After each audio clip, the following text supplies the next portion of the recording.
Hello student, आज के video class में आप सब लोगों को मोस्ट वेलकम।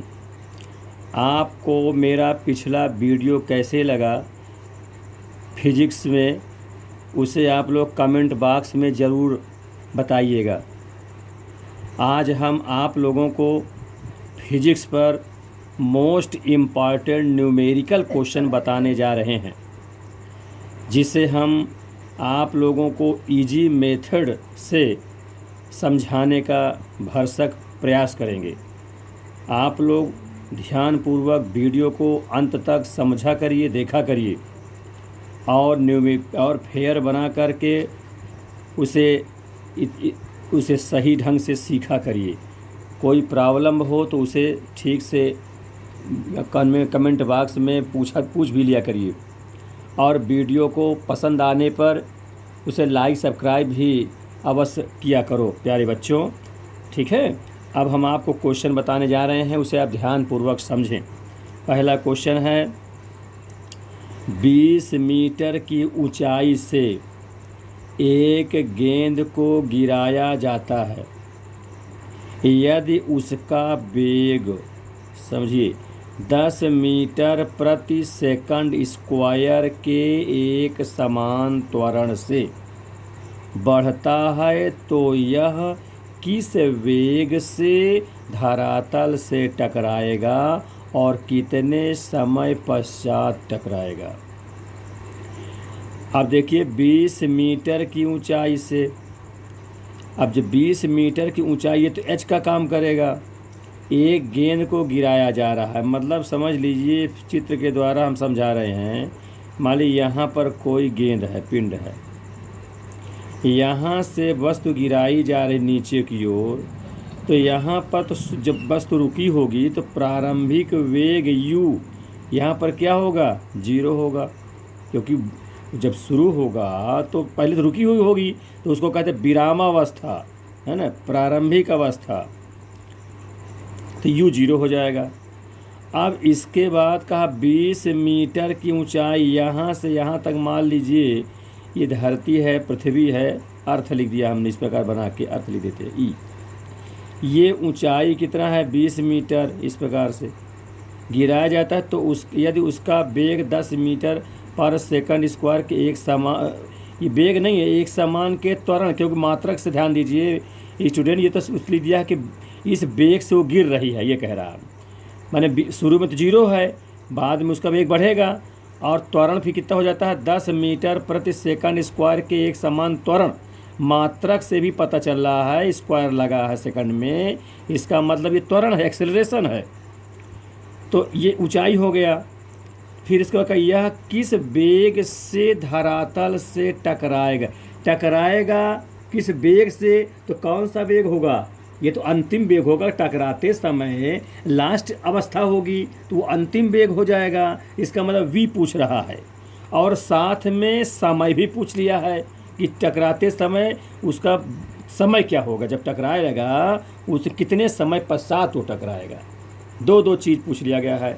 इसका मतलब u यहाँ 0 हुआ, और ऊंचाई h कितनी हो जाएगी, 20 मीटर। ठीक है स्टूडेंट, u 0 और ऊंचाई 20 मीटर, और त्वरण ए कितना है, त्वरण ए दिया है 10 मीटर प्रति सेकंड स्क्वायर।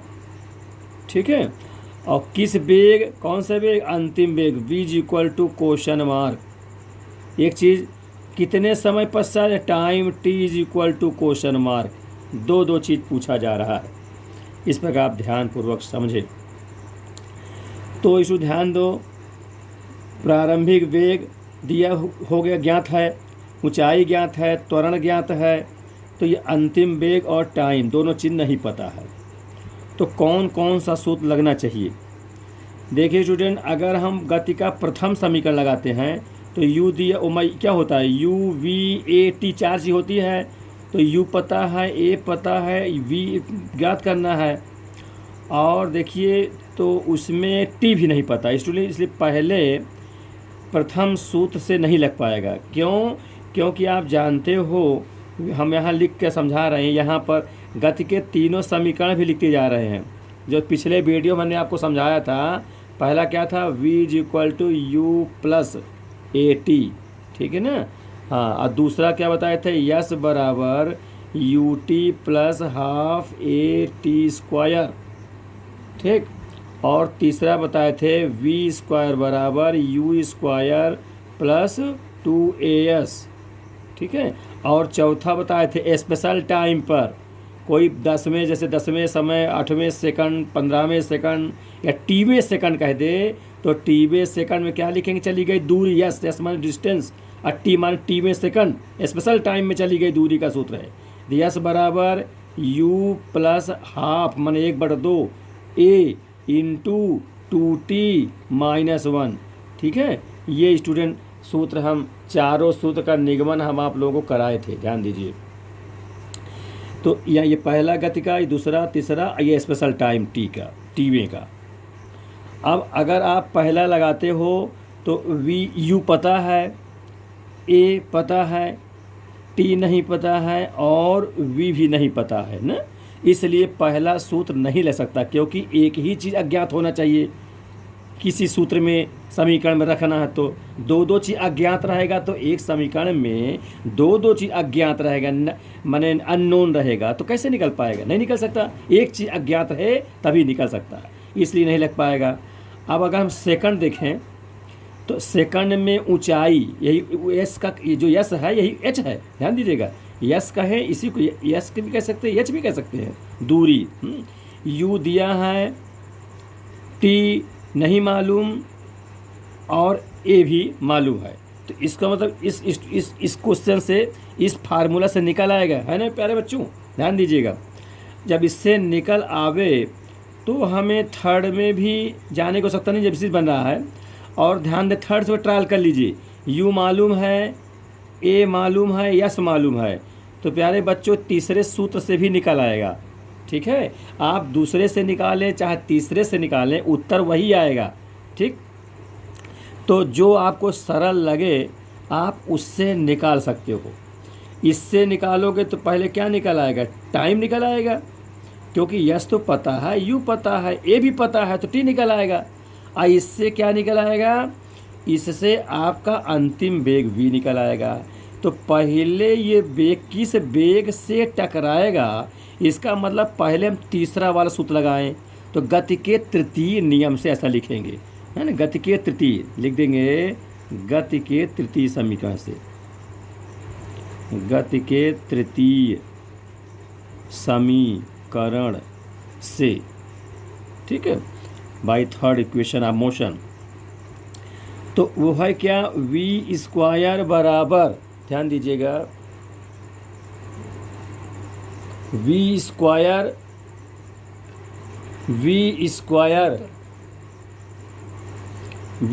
बराबर यू स्क्वायर प्लस 2as, ठीक है।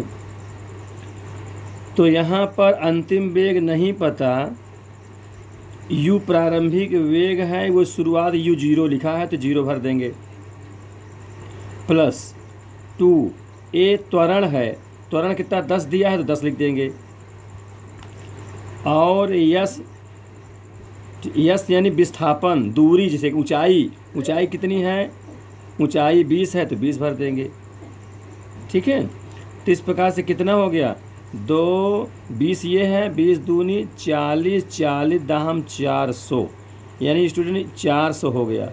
ये वी स्क्वायर 400 हुआ, क्या हुआ, वी स्क्वायर 400। तो जब वी निकालेंगे तो वर्ग हटता तो क्या हो जाता है, दूसरी तरफ वर्गमूल लग जाता है, अंडर रूट, इसका मतलब 400 का वर्गमूल हो गया। अब 400 का वर्ग कितना होता है जानते हो, 400 का वर्गमूल 20 होता है। इस प्रकार से वेग भी होगा 20 मीटर प्रति सेकंड। कितना हो गया प्यारे बच्चों, 20 मीटर प्रति सेकंड। ये जो है अंतिम वेग हो गया, धरातल में टकराते समय का वेग हो गया, एक आंसर हो गया, ठीक है। ये ध्यान दीजिए। अब उसी में पूछा कितने समय पश्चात, टाइम भी पूछ लिया है।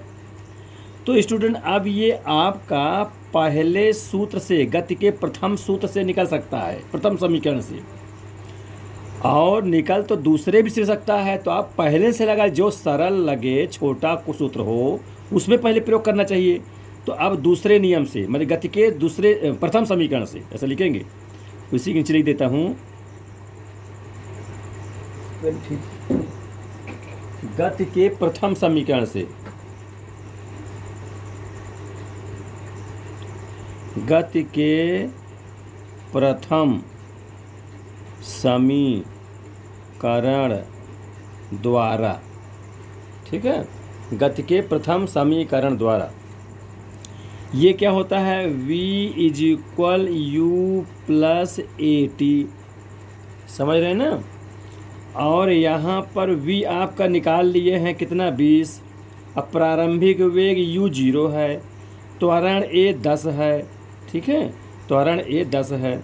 और टाइम नहीं पता तो टाइम में t लिखा रहने दीजिए, t कर दीजिए। ये तो 0 हो जाएगा, इससे कोई मतलब नहीं, तो ये हो जाएगा 10t, 10t हो गया, ठीक है। तो अब ये 20 बराबर 10t, तो t बराबर कैसे होगा, t बराबर 10 का भाग करोगे ना, 20 और डिवाइड बाई 10, ठीक। 0 से 0 कट गया तो कितना आ गया, 2 सेकंड। टाइम कितना हो गया, 2 सेकंड। ये आंसर हो गया, ध्यान दीजिएगा, ऐसा है, ये सेकंड है, या हिंदी में लिख दीजिए सेकंड ऐसे, ठीक है स्टूडेंट, समझ रहे हो ना। तो इस प्रकार से ध्यान दीजिए, ये आपका सवाल है, पहला सवाल तो इस प्रकार से है। कहीं कोई कन्फ्यूजन हो तो पुनः पूछ लीजिएगा। तो पहले वाले, पहले किस वेग से टकराएगा धरातल पर, तो हमने गति का तृतीय सूत्र लगा दिया, समीकरण लगा दिया। अब फिर टाइम पूछ लिया है तो गति के प्रथम लगा दिया। अब इसे हमने कहा कि दूसरे से भी लगा सकते हो, आप ट्रायल करिएगा, माने अपने से सारी चीज़ ध्यान से लगाइए, कोई रटने वाला प्रश्न करिए। आप समझिए कि क्यों पहले लगा, अगर दूसरा लगा या तीसरा लगा तो क्यों तीसरा ही लगा, पहला क्यों नहीं लग गया। ये सारी चीज़ आप समझेंगे कि भाई एक समीकरण में दो चीज़ अननोन रहेगा, अज्ञात रहेगा, तो उसको हल नहीं हो सकता। इसीलिए इस ध्यान में रखते हुए हम कौन सा सूत्र लगेगा उपना, उसको जो हम सही ढंग से चुनाव कर लेंगे और फिर हल करेंगे, ठीक है। अब क्वेश्चन नंबर दूसरा देखिए,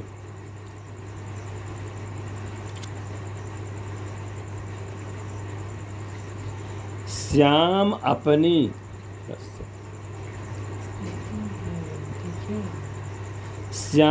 अपनी गाड़ी से स्कूल 20 किलोमीटर प्रति घंटा की औसत चाल से जाता है और 30 किलोमीटर प्रति घंटा की औसत चाल से वापस आ जाता है।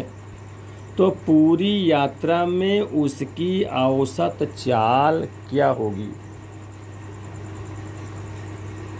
ठीक है, ये सवाल है।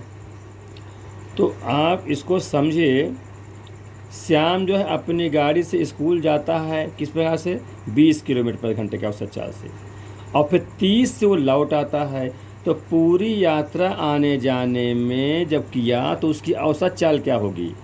तो प्यारे बच्चों, इसको समझिए ठीक से, ये अच्छा क्वेश्चन है, ये विभिन्न कंपटीशनों में भी काम आएंगे, विज्ञान से संबंधित, भौतिक विज्ञान में। तो देखिए, इसमें जाने का औसत चाल और लौटने का औसत चाल दिया है। तो अगर आप ये सोचते हैं कि औसत चाल है तो दोनों को जोड़ के अगर हम 2 से भाग कर दें तो गलत विधि है। तो सोचते हो 30 ये 20 ये है, 30 ये है, 2 चाल हो गए, दोनों को जोड़कर 2 से भाग कर दें, 30 20 50, 2 से भागने 25, जो कि रॉन्ग है, गलत है। तो इसको लगाएं कैसे, क्योंकि इसको ध्यान दें, औसत चाल के सूत्र होता है कुल दूरी बटे कुल समय। तो सबसे पहले ध्यान रखिए कि जब औसत चाल आपसे पूछ रहा है तो औसत चाल बराबर सूत्र होता है कुल दूरी बटे कुल समय। ये मेथड से लगाएंगे, कुल दूरी बटा कुल समय। अब आप समझिए कुल दूरी कितना हो, औसत चाल जाने एवरेज स्पीड समझ जाएंगे, कुल दूरी total distance by total time. तो दूरी निकालना है और समय निकालना है, तब इस सूत्र में रख कर देंगे, तब ये औसत चाल निकल आएगा। तो आप देखिए इसकी कुल दूरी कैसे, दूरी तो पता नहीं है।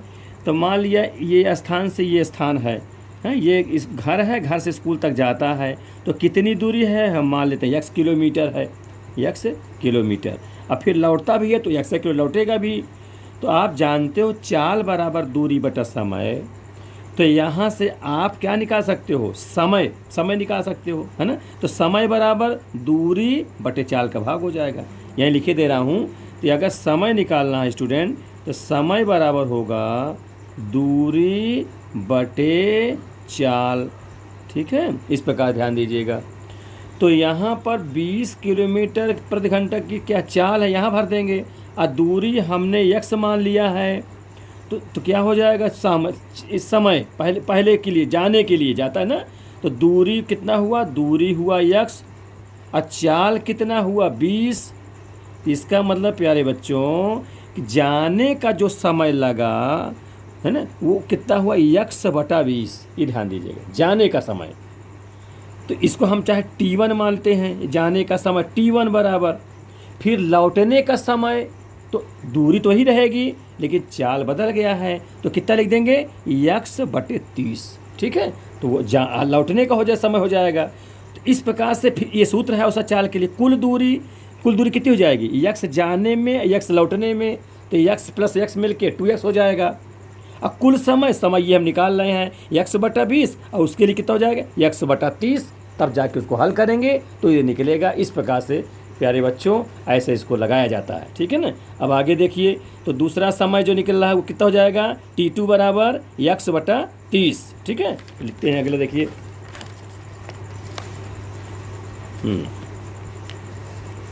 तो अगला समय t2 बराबर कितना x बटे 30। अब इस प्रकार से औसत चाल सूत्र रख दें, इसलिए करके औसत चाल बराबर क्या बताया हमने, कुल दूरी। तो कुल दूरी कितना है, x जाने में x आने में, कुल दूरी हो गया। अब कुल समय, तो समय कितना लगा, पहले में समय कितना x बटा 20 और दूसरे में समय x बटा 30। ये जाने का और एक ये लौटने का। ठीक है, ये समय हो गया। अब इसको हल करेंगे तो ये बटे है तो लघुत्तम से हल होगा, ये है ना। लघुत्तम देखिए, इसको हम लिख देते हैं। तो x मिल के कितना हो जाएगा 2x।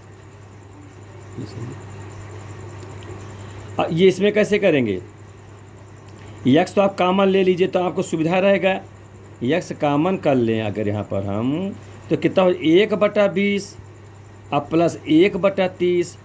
ठीक है, तो इसलिए कि x कट भी जाए। अब कितना हुआ, 2 ऊपर है, नीचे 1 बटा 20 1 बटा 30 का लघुत्तम करेंगे तो 30 20 का लघुत्तम कितना हो गया प्यारे बच्चों। लघुत्तम करना आप लोग जानते हैं ना, दोनों को लिखकर, या तो ऐसा समझिए, एक हम ट्रिक से भी सिखाएंगे। सबसे पहले देखिए कॉमन लिया था, कौन सा कॉमन दोनों में अधिकतम है, बड़ी इसमें महत्तम उभयनिष्ठ टर्म क्या है। 10 मिल रहा है, देखो 10 दूनी 20 10 33, तो 10 निकाल लोगे, बाकी कितना बचेगा, यहाँ से 2 बचेगा, यहाँ से 3 बचाएगा। तो 10 दूनी 20, अब 20 3 60, इस प्रकार से 60 हुआ लघुत्तम। तो कहने में लघुत्तम में सबसे पहले जो मैक्सिमम कॉमन हो, महत्तम उभयनिष्ठ हो, कॉमन मिलता रहे, उसको निकाल लीजिए। बाकी जितने ना मिलने वाले उनको गुणा कर दीजिए उसी के साथ, महत्तम के साथ, वही उसका लघुत्तम समापवर्तक होता है, हो जाता है। और एक तरीका आप लोग जानते हो, गुणनखंड करके, है ना, कि 20 और 30 लिख कर, जैसे 20 लिख दिया फिर 30 लिख दिया, या इस प्रकार से काटते ना, 2 से काटा, 2 1 9 2 0 0, 2 1 9 2 15, हम 15 30, फिर आप 2 से करेंगे, 2 5 6 10, 15 नहीं कटेगा, ऐसा लिख देंगे। फिर क्या करेंगे, फिर 3 से करेंगे ना, 3 से करेंगे, 5 नहीं कटेगा, 3 5 15, और फिर 5 से कट जाएगा, 1 1 कट जाएगा। ठीक है, जब तक 1 1 ना आ जाए। तो 5 3 15 दूनी 30 दूनी 60, या तो इस प्रकार से करें, और नहीं तो उस ढंग से जैसे बताया उससे कर लो। तो ये हुआ। तो अब देखो 20 30 का लघुत्तम कितना 60। ठीक है, लिख दिया। अब 20 का भाग करेंगे, 20 कहीं 3 बार जाएगा, और ऊपर वाले से गुणा करते हैं तो 3 हो जाएगा, 20 कहीं 60 3 हो गए। फिर 30 से भाग करेंगे, 30 दूनी 60, 2 आ जाएगा, ये लिख दिया। ठीक है, तो ये 2 हुआ बटे 3 2 5, ये हो जाएगा। अब बटे 60, चाहे यहीं पर इसको काट दीजिए, चाहे पलट दीजिए, यहीं काट दीजिए, क्या दिक्कत है। 5 1 5, अब 12 5 60 होता है, 12 हो जाएगा ये, है ना। 5 का नाम 5, 5 दूनी 10। अब ये 12 कहाँ पहुँचेगा, ऊपर पहुँचेगा, ऊपर चला जाएगा। तो कितना हो जाएगा, 2 गुणते 12 यानी कितना हो जाएगा 24। ठीक है स्टूडेंट, 24 किलोमीटर प्रति आवर, ये स्टूडेंट आंसर हो जाएगा। यही औसत चाल होगी, समझ रहे हैं आप लोग, है ना। कितना हो जाएगा 24 किलोमीटर प्रति आवर। औसत चाल इस प्रकार से जाने का समय दूरी, आने की दूरी वो लिख दिया, कुल दूरी हो जाएगी। अब कुल समय में भाग कर रहे हैं, लघुत्तम कर लिए, लघुत्तम हल कर देते हैं, कट जो काट देंगे, नीचे वाला ये बटा तो ऊपर पहुंच जाएगा, तो 12 दूनी 24 किलोमीटर प्रति घंटा, यही उसका औसत चाल हो जाएगा। ठीक है। अब अगला क्वेश्चन देखिए, क्वेश्चन नंबर 3। एक एथलीट, हम आराम से पढ़ा रहे हैं बच्चों ताकि आप लोग ठीक समझ में आए, जो जल्दीबाजी से नहीं पढ़ा रहे हैं, ठीक है। और हम कॉपी में आप लोगों को पढ़ाते हैं, ये ना समझिए कि ब्लैक बोर्ड में सर नहीं बता रहे हैं, कॉपी में पढ़ा बेटा, आराम से समझा रहे हैं, उससे कोई कमी नहीं रहेगी, चाहे कॉपी हो चाहे ब्लैक बोर्ड हो। सबसे इम्पॉर्टेंट है आप लोगों के समझ में ठीक से आवे, सबसे इम्पॉर्टेंट ये, चाहे वो कॉपी में पढ़ाया जाए चाहे ब्लैक बोर्ड में पढ़ाया जाए। ठीक है प्यारे बच्चों, इसलिए जो चीज़ पढ़िए मन लगा के पूरे इत्मीनान से पढ़िए, कहीं कोई समस्या हो तो पूछिए आप। देखिए, एक एथलीट वृत्तीय पथ पर जिसका व्यास कितना है 200 मीटर है, ठीक है, एथलीट है, खिलाड़ी, हाँ, का एक चक्कर 40 सेकंड में लगाता है, एक चक्कर वृत्तीय पथ पर, तो 2 मिनट 20 सेकंड के बाद वह कितनी दूरी तय करेगा और उसका विस्थापन क्या होगा। ठीक है स्टूडेंट, तो दूरी और विस्थापन की बातें हमने आपको पिछले वीडियो में बताए थे, सारी चीज़ समझाए थे, उसको ज़रूर देखा करिए जहाँ ना समझ में आवे तो। अब यहाँ पर हम क्वेश्चन बता रहे हैं, ठीक है। वृत्तीय पथ पर चलता है तो एक वृत्त सर्किल बना रहा हूँ, ये सर्किल हो गया, ये सेंटर हो गया, केंद्र हो गया, और ये जिसका व्यास कितना है 200 मीटर, तो व्यास ये होता केंद्र से जाने वाली रेखा जो परिधि के दोनों सिरों पर मिले, तो ये पूरा कितना हो जाएगा 200, ये केंद्र को मान लेते हैं, पूरा 200, तो त्रिज्या कितनी होगी, इधर 100 इधर भी 100, ठीक है ना। मान ली यहाँ पी से चलना शुरू किया, पी पॉइंट से, ठीक, अच्छा, तो 200 ये मीटर हो गया, व्यास हो गया। अब एक चक्कर तो 40 सेकंड में लगाता है, कितना समय तक घूमता है वो, 2 मिनट 20 सेकंड तक गति करता रहे। तो स्टूडेंट क्या करना चाहिए आप लोगों को, सबसे पहले मिनट भी है सेकंड भी है, तो इनको एक ही यूनिट में बदलना चाहिए। तो मिनट को सबसे पहले हम सेकंड में बदलेंगे, ठीक है। तो 1 मिनट में कितने सेकंड, 1 मिनट में 60 सेकंड, आप लोग जानते हो 1 मिनट, ये मिनट की निशानी है, और सेकंड की निशानी डबल डैश कर देते हैं, 1 मिनट बराबर 60 सेकंड, तो 2 मिनट बराबर 60 दूनी 120 सेकंड, ठीक है। 2 मिनट बराबर, ये 2 मिनट बराबर 120 सेकंड। अब 20 सेकंड और है, इसलिए कुल समय कितना होगा, कुल समय जो होगा वो कितना होगा, कुल समय होगा कितना 120 सेकंड, अब 20 सेकंड और माने 120 + 20 बराबर 140 सेकंड, 140 सेकंड हुआ। अब 140 सेकंड में ये पता कर लीजिए कितने चक्कर लगाएगा वो। जैसा जानते हो एक चक्कर लगाने में तो 40 सेकंड लग जाता है, तो 140 सेकंड में देखिए 40 सेकंड में एक चक्कर, फिर 40-80 सेकंड में 2 चक्कर, फिर 40 यानी 120 सेकंड में 3 चक्कर, फिर 20 सेकंड और रह गया, इसका आधा चक्कर और लग जाएगा। इसका मतलब प्यारे बच्चों, ये आपको महसूस हो रहा होगा कि कितने चक्कर लगेंगे, 3.5 चक्कर, 3 सही 1/2 यानी 7/2 कह सकते हो। जैसे यहाँ चलते चलते यहाँ तक पूरा एक चक्कर लगा जाए या फिर आ जाए, एक चक्कर हुआ, एक परिक्रमा हुआ, फिर यहाँ चले फिर यहीं तक आ जाए 2 चक्कर हुआ, फिर चले फिर वहीं आ जाए 3 चक्कर हुआ, और फिर आधा चक्कर कौन सा होगा, चलते चलते यहाँ तक क्यू पर आ जाए। तो स्टूडेंट ध्यान रखिए, इसको क्यू माने रहेगा, यहीं पर आना है उसको। 3 चक्कर लगाने के बाद आधा चक्कर और हो जाएगा। तो ये समझ में आ गया होगा। इसको आप एक नियम से लगा लीजिए, ऐसा चूँकि कितना 40 सेकंड में, 40 सेकंड में कितने चक्कर, 40 सेकंड में कितना लगता है, एक चक्कर, ऐसा लिख देता हूँ, एक चक्कर। इसलिए 1 सेकंड में कितने चक्कर, 1/40। इसलिए 140 सेकंड में, 140 सेकंड तो कितना हो जाए, 140/40, 0 से 0, 2 सत्ते 14, 2 दूनी 4, यानी 7/2 चक्कर। ठीक है स्टूडेंट, 7/2 क्या चीज़, चक्कर। 7/2 मतलब 3.5 हो जाएगा, है ना। 3 सही से 3 सही 1/2 चक्कर कह सकते हैं, इतना चक्कर लगेगा।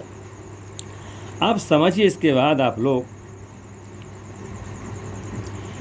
कि ये समझिए, पूछा क्या रहा, कितनी बाद वह कितनी दूरी।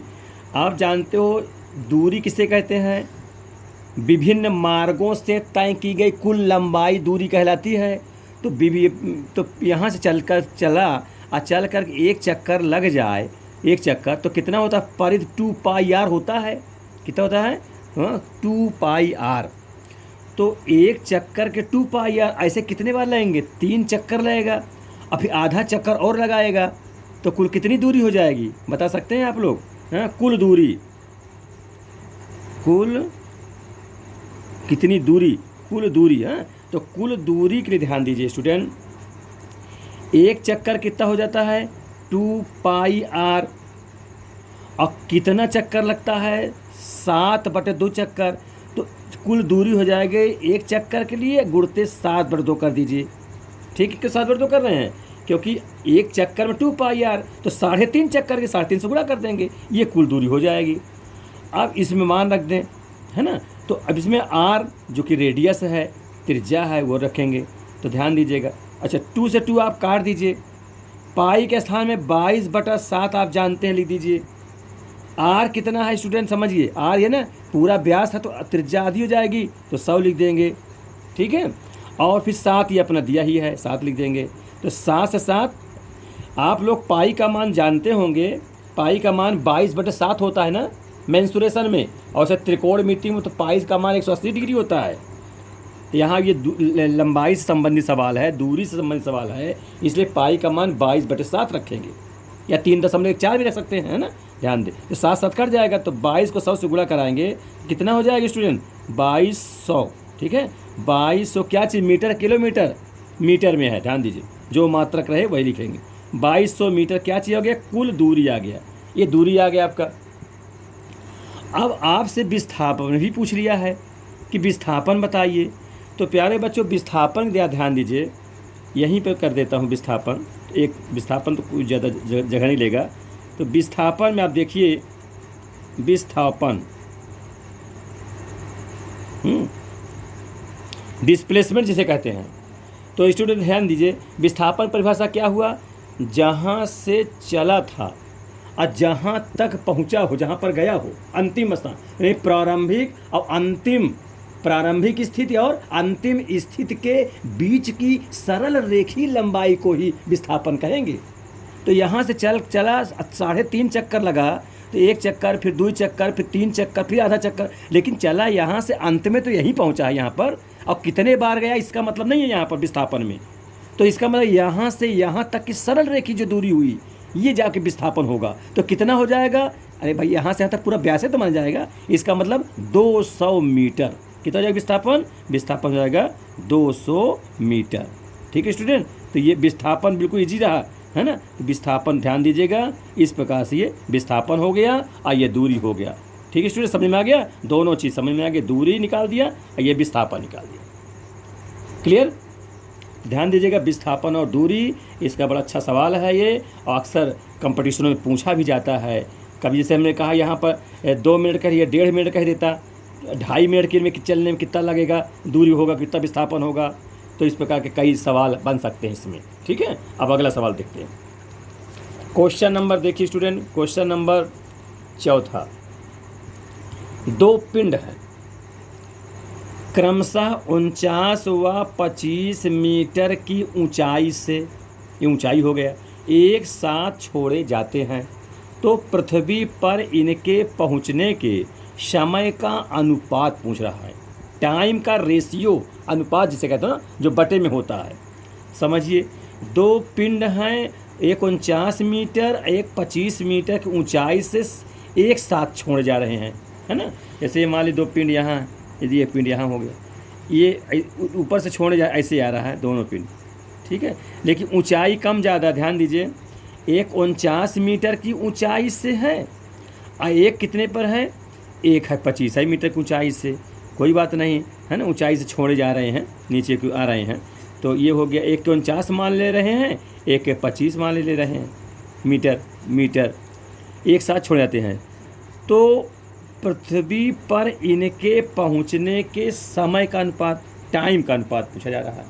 तो इसको ध्यान रखिए, जब एक साथ ऊपर से छोड़े जाएंगे तो छोड़ने के स्थान पर प्रारंभिक वेग u क्या होगा, 0 होगा ना।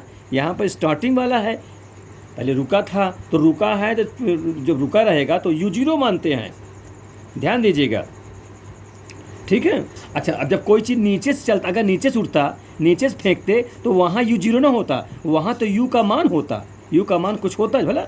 अब क्योंकि नीचे से चलना है तो नीचे से जब ऊपर जाने में u 0 नहीं होता, और ऊपर से जब नीचे आता है तो प्रारंभिक वेग क्या होता है, 0 होता, क्योंकि रुका था वो, है ना, रुके से फेंका जा, गिराया जा रहा। तो ध्यान दीजिएगा, इसे u यहाँ पर 0 होगा। जब से शुरू नीचे से पृथ्वी से फेंका जाए तो प्रारंभिक वेग u 0 नहीं होगा, u का मान कुछ वैल्यू हो गई, मान कुछ भी मान सकते हैं, के मान लिया 10, 20, 25 कुछ भी हो सकता है, जो भी हो। अब यहाँ सवाल देखिए, तो ये u 0 हो गया, टाइम पूछा है, वेग दिया है, ये कौन सा, ये ऊंचाई दिया है, ये क्या होगा, ऊंचाई ना होगा ये, तो ये ऊंचाई h1, तो h1 बराबर 49 मीटर, और यहाँ h2 बराबर कितना है, 25 मीटर। ये दो ऊंचाई हो गए, ये लिखा ऊंचाई से छोड़ जाते हैं, तो u 0 ऊंचाई हो गया। अब समय का अनुपात पूछा है, समय मतलब t1 t2, है ना। तो आपको क्या लग रहा है, कौन सा सूत्र लगना चाहिए, क्या पहला लग पाएगा, पहला गति का पहला नहीं लग पाएगा क्योंकि h ऊंचाई दिया हुआ है, तो नहीं लगेगा। फिर दूसरा, चलिए दूसरा सूत्र में आ जाइए। दूसरा स्टूडेंट ध्यान दें, दूसरे में ऊंचाई यानी यस ऊंचाई तो होता है, दूरी होता है, u 0 ही है, t पूछ रहा है, त्वरण से मतलब कट जाएगा अनुपात में करेंगे तो ये दूसरा भी इसमें लग जाएगा।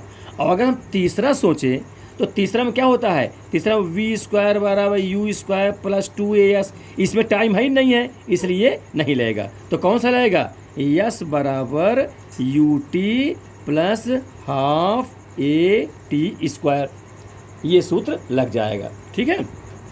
रखिए, अब दो हैं तो पहले के लिए पहले कर लीजिए, तो पहले की ऊंचाई कितनी मानोगे, 49, अब प्रारंभिक वेग 0, तो टी भी 0 बना हो जाएगा, उसके साथ गुणा कर दोगे, 1/2 त्वरण तो पता नहीं है, त्वरण पर लिख दीजिए, तो टी ए लिख दीजिए। और टाइम टी नहीं पता है, तो उसका यहाँ पर चूँकि अनुपात का क्वेश्चन है ना, तो जब हम बटे कराएंगे तो कट जाएंगे, इसलिए लिखा रहेंगे। लेकिन समय तो अलग लेंगे, तो इसका समय क्या मानेंगे, t1, अब स्क्वायर लगा देंगे। पृथ्वी पर इनके पहुंचने के समय का अनुपात, अलग अलग समय पहुंचेंगे, क्योंकि एक 49 मीटर की ऊंचाई में है, एक 25 मीटर की ऊंचाई है। जब ऊंचाई कम ज़्यादा है तो एक साथ तो गिरेंगे नहीं, अलग अलग रहेंगे, है ना, क्योंकि घर्षण भी लगता है, उसमें भी कई कंडीशन भी होती हैं, अभी आप फिर समझेंगे बाद में उस चीज़ों को, पहले छोटी सी बात समझें। तो ये हो गया, ठीक है स्टूडेंट, इतना लिख दिया, इसको नंबर 1 मान के रोक लेते हैं यहाँ पर। अब इसी में एक दूसरा भी तो है, कंडीशन है, 25 मीटर है तो 25 लिख दीजिए उसके लिए, 25, ठीक है, 25 बराबर, उसमें प्रारंभिक वेग वहाँ भी 0 हो जाएगा, प्लस 1/2 त्वरण पता नहीं, टाइम t2 मान लेंगे, t2 का स्क्वायर, इसको आप 2 मान लेंगे। अब ये 1 है, ये 2 है, भाग लगा दीजिए, 0 तो कट जाएगा जिसका मतलब नहीं, तो 1/2 कर देते, 1/2 ऐसा लिख देते हैं, मैंने 1 में 2 का भाग कर रहे हैं, तो भाग करेंगे तो 49/25, ये बाएं पक्ष का भाग हो गया, और दाहिने, क्योंकि अनुपात पूछा है ना स्टूडेंट, इसलिए भाग कर रहा हूँ। तो ये भाग करोगे तो 1/2 से 1/2 कट जाएगा, या लिख दीजिए, लिख रहा हूँ, जैसे 1/2 at1² बटा 1/2 at2², 1/2 कट जाएगा। तो क्या बचा स्टूडेंट, समझो, t1² बटे t2², इसको आप इकट्ठा लिख दें, t1/t2 का होल स्क्वायर बराबर 49/25, ठीक है। तो ये वर्ग हटता है, जैसे आप जानते हो क्या होता है, वर्गमूल लगता है ना, देयरफॉर t1/t2 बराबर कितना हो जाएगा, 49/25 का अंडर रूट। कितना हो जाएगा ये 49 का 7 और 25 का 5, ठीक है, 55 25। तो अनुपात में कैसे 7/25 लिख दीजिए, चाहे 7:5 लिख दीजिए, ठीक है, दोनों अनुपात मतलब बटा ही होता है। ठीक है प्यारे बच्चों, समझ में आ रहा है, कोई दिक्कत तो नहीं है। स्पेस थोड़ा सा कम हो गया है, ध्यान दीजिएगा, इसमें सब समझ में आ रहा है ठीक से, है ना। तो इस प्रकार से ये हमने लिख दिया। अब सारी बात समझा रहे हैं आपको। H1 H2 हो गया, गति का द्वितीय सूत्र लग गया और उसमें मान रख दिए और दोनों समीकरण बन गए और दोनों का भाग लगा दिया आपस में, ठीक है। इस प्रकार से ये आपका भाग लगा दिए, जो काट दिए, वर्ग है वर्ग हटा दिए, अंडर रूट लग जाएगा, इस पर 7/5। यानी पृथ्वी पर पहुंचने के समय का अनुपात यानी रेशियो 7/5 या 7:5, 7:5 है, ठीक है। अब अगला क्वेश्चन देखिए। एक कार समान वेग से चल रही थी, उस पर 1 मीटर प्रति सेकंड स्क्वायर का त्वरण, ठीक, ये त्वरण है, समान वेग से चल रहे इतना ही त्वरण है, 12 सेकंड तक लगा, जिसके फलस्वरूप 12वें, देखो स्पेशल टाइम आ गया 12वें, ये हम आपको पिछले वीडियो में 90वें या 80वें सेकंड में चली गई दूरी के सूत्र का निगमन कराए थे प्यारे बच्चों, और कहे थे नेक्स्ट वीडियो में आप इसके सवाल कराएंगे।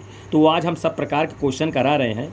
ये बहुत महत्वपूर्ण क्वेश्चन को सावधानी पूर्वक समझिए, ठीक है। इसको हम आहिस्ते आहिस्ते धीरे धीरे आपको सब समझा रहे हैं, क्योंकि आप लोगों के लिए नई चीज़ें हैं ये, है ना। कक्षा जैसे 9th है, 8th 10th है, इसके सब साइंस वगैरह बेसिक चीज़ें हैं। कक्षा 8 से शुरू मान चलिए 8 से जानना चाहिए इस बच्चों को, है ना, ये सब समझिए। तो 12वें सेकंड में कार ने 190 मीटर दूरी तय की, तो उसका प्रारंभिक वेग क्या होगा, यानी प्रारंभिक वेग माने u, ठीक है, 12वें सेकंड। तो आप समझ जाओ, यहाँ से स्पष्ट हो रहा कि स्पेशल टाइम में चली गई दूरी का सूत्र यहाँ लगेगा। तो स्पेशल टाइम चली गई दूरी सूत्र क्या होता है, st बराबर u प्लस हाफ यानी 1/2 a कोष्टक में 2t-1, ध्यान रखिएगा। इसी प्रकार से गति का दूसरा होता है, थोड़ा फर्क है, वहाँ ut होता है, ut plus half a t square होता है, थोड़ा फर्क है ना, ध्यान दीजिए गलती ना होने पाए। चलिए, तो यहाँ पर इसको ध्यान दे, 1 मीटर पर से त्वरण है, इसको चाहे अब लिख दीजिए क्या क्या दिया है, मैं ही भरे देता हूँ सीधा, ठीक है ना। तो ये चल रही उस पर इतने मीटर पर त्वरण 12 सेकंड तक, जिसके फलस्वरूप 12वें सेकंड या टी कितना है 12वें सेकंड में कार ने 190 मीटर दूरी माने स्पेशल टाइम में चली गई दूरी, यहाँ तो 190 भर देंगे, ठीक है। यू क्या प्रारंभिक वेग पूछ ही रहा है, यहाँ विरामावस्था नहीं है, जीरो नहीं कह सकते, कहीं ऐसा थोड़ी लिखा कि ऊंचाई से गिर रहा है या विरामावस्था से चल रहा है, ऐसा तो है नहीं है। तो प्रारंभिक वेग पूछ रहा है, तो यू तो यू ही रहेगा, प्लस 1/2 त्वरण ए, ये है त्वरण, कितना 1 भर देंगे, टाइम टी में कितना भरेंगे 12वें सेकंड, तो 2 गुणते 12, टी में 12 भर देंगे, -1, ठीक है। इस प्रकार से ये लिख दिए, यू अपना लिखते चल रहे हैं, यू प्लस ध्यान दे 190 हो गया, यू प्लस, ध्यान दे बेटा इसको, एस टी बराबर यू प्लस हाफ है 2t-1, एस टी में कितना है 190 मीटर दूरी, यू प्रारंभिक वेग, हाँ, हाफ ए त्वरण हो गया 1 है, टी 12 है, तो 12 दूनी 24 -1, ठीक है। तो इसमें लिख रहे हैं यू लिख दिया, यहाँ 190 लिख दिया, तो 1/2 51 1 से गुणा कर उतने हो जाएगा, 12 दूनी 24, 24 में 1 गए 23, यहाँ 23 लिख देता हूँ, ठीक है स्टूडेंट। तो कितना हो जाएगा ये 23/2, यानी आप घटा लीजिए, चाहे u प्लस 23 भाग कर लीजिए 23/2, यानी कितना हो जाएगा 11 दूनी 22, अब आधा और यानी 11.5, ठीक है, 2 का हमने भाग कर दिया, ठीक। अच्छा ये हो जाएगा।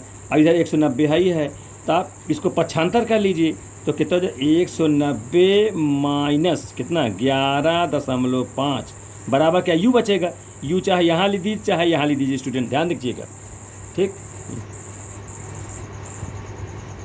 190 बराबर u प्लस 1/2 गुणते 23, क्योंकि 12 दूनी 24 में कम हो जाएगा 23, 2 से भाग कर दिए तो 11.5 हो गया। अब 11.5 को इधर ला लिए, तो 190 माइनस 11.5 बराबर u चाहे इधर लिख दिए चाहे इधर लिख दीजिए।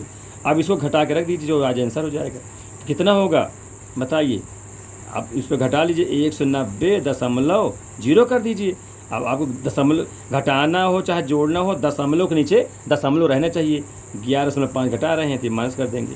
एक उधार लेंगे 10 हो, 10 में से 5 गए 5 हो जाएगा। ये दशमलव उतार लेंगे, यहाँ कितना बचेगा, जब उधार दे देगा तो यहाँ 9 बचेगा, और 9 में से 1 गए ये 8 हो जाएगा। ठीक है, यह हो जाएगा। यहाँ कितना 8 बचेगा, 8 में से 1 गए 7 हो जाएगा। ये एक अपना ही है, तो कितना हो जाएगा 178.5 मीटर प्रति सेकंड। मात्रक वगैरह हम आपको सब कई पिछले वीडियो में सब अच्छे से समझाए हैं, ध्यान दीजिए मात्रकों को ध्यान से सब समझिए। सीजे से साई बदलना है, साई से सीजे से बदलना, हाँ ध्यान दें। तो इस प्रकार से प्यारे बच्चों ये आपका आंसर हो गया 178.5 मीटर पर सेकंड। ठीक है, ये चल रही थी कार है, ये 1 मिनट त्वरण हो गया, 12 सेकंड में लगा, जिसके फलस्वरूप 12वें सेकंड, वही मतलब 12 सेकंड तक चला। तो 12वें सेकंड में कार ने, वही 12वें मतलब 2 बार लिख दिया है, वो 12वें यहाँ से स्पष्ट 12वें सेकंड है।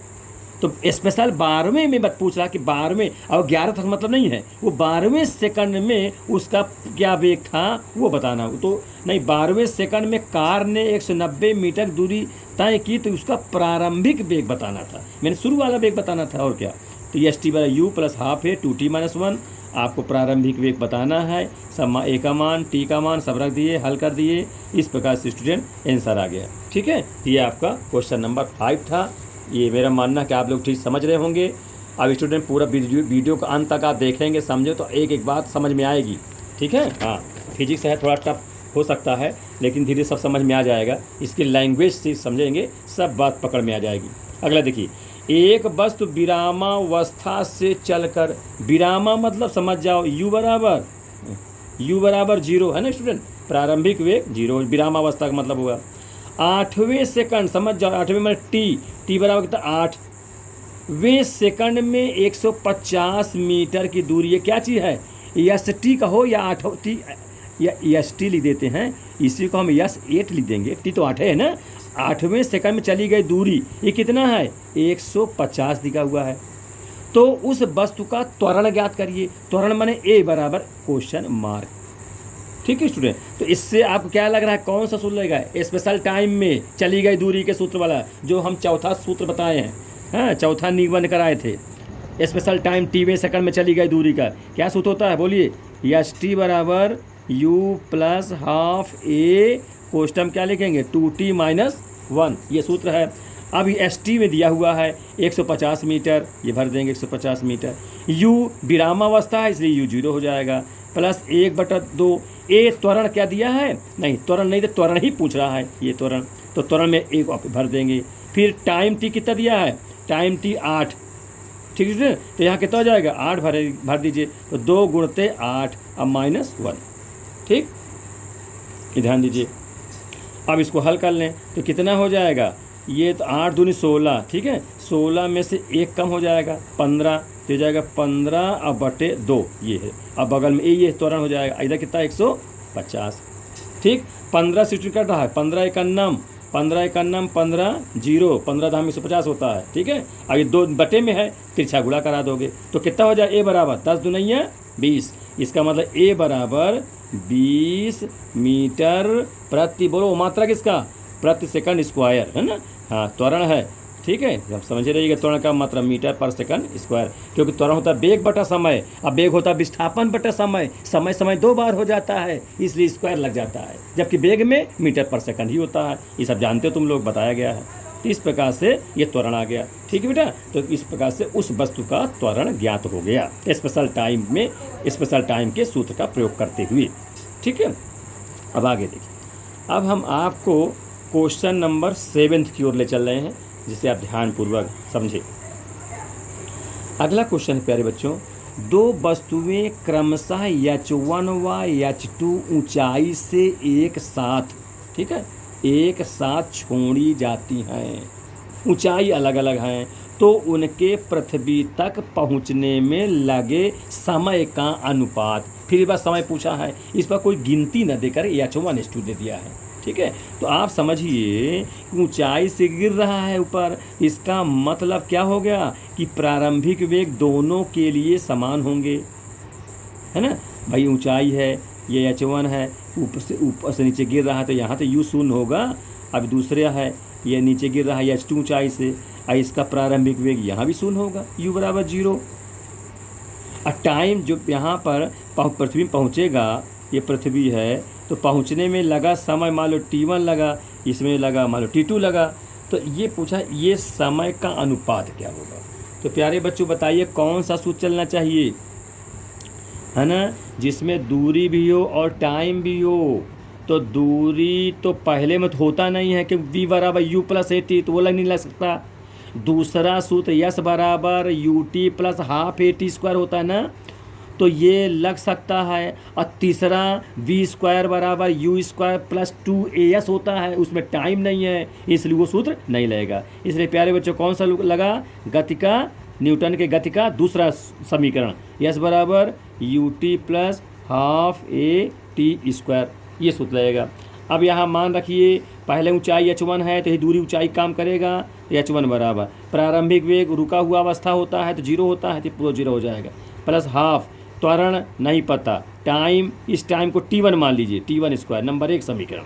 अब ये 0 चाहे इसको बराबर करके ऐसा लिख दीजिए, हटा दीजिए, 1/2 a t1 स्क्वायर, ऐसा कर इसको 1 मान लीजिए, ठीक है, ये h1 हो गया। इसी पे प्यारे बच्चों h2 बराबर जब कहेंगे तो u तो शून्य हो जाएगा। अब शून्य हम नहीं लिखते, डाट लिख देते हैं, हाँ शून्य हम अब समझ लीजिए नहीं लिखते, 1/2 और a, और उसके लिए क्या हो जाए टाइम t2 स्क्वायर, ठीक है स्टूडेंट, इसको 2 मान लेते हैं, ठीक है ना भाई, ये तो शून्य हो जाएगा, यहाँ रखेंगे 1/2 a, टी के स्थान में t2 लिख देंगे, तो ये h1 ये पहला समीकरण हो गया, ये दूसरा